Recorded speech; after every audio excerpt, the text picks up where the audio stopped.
మరో breaking news చూస్తున్నాం. Air India విమాన ప్రమాదంలో మరణించిన వారి మృతదేహాల గుర్తింపు ప్రక్రియ కొనసాగుతుంది.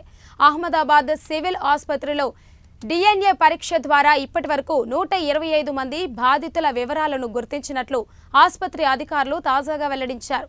అందులో 83 మృతదేహాలను వారి కుటుంబ సభ్యులకు అప్పగించారు. మిగతా మృతదేహాలు అప్పగింత ప్రక్రియ కొనసాగుతుంది. మృతదేహాలను గుర్తించడానికి అహ్మదాబాద్లో DNA ప్రయోగాలు 24 గంటలు పనిచేస్తుంది.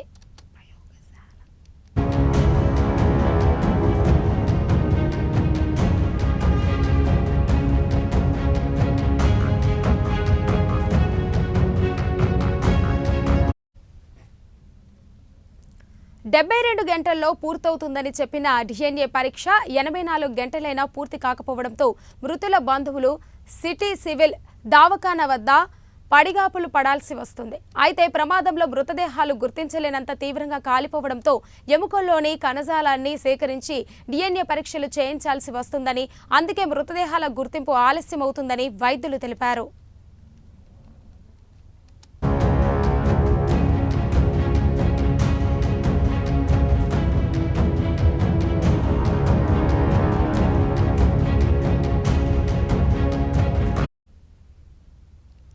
గత వారం ఎయిర్ ఇండియాకు చెందిన డ్రీమ్ లైనర్ ఫ్లైట్ అహ్మదాబాద్లో కుప్పకూలే విషయం తెలిసిందే. లండన్ బయలుదేరిన విమానం టేకాఫ్ అయిన నిమిషాల వ్యవధిలోనే ఓ బిల్డింగ్పై కుప్పకూలిపోయింది. ఈ ఘటనతో దాదాపు 270 మందికి పైగా ప్రాణాలు కోల్పోయారు. పలువురు గాయపడ్డారు. క్షతగాత్రులు అహ్మదాబాద్లోని సివిల్ ఆసుపత్రిలో చికిత్స పొందుతున్నారు. మరోవైపు విమాన ప్రమాద ఘటనపై అధికారులు దర్యాప్తు కొనసాగిస్తున్నారు.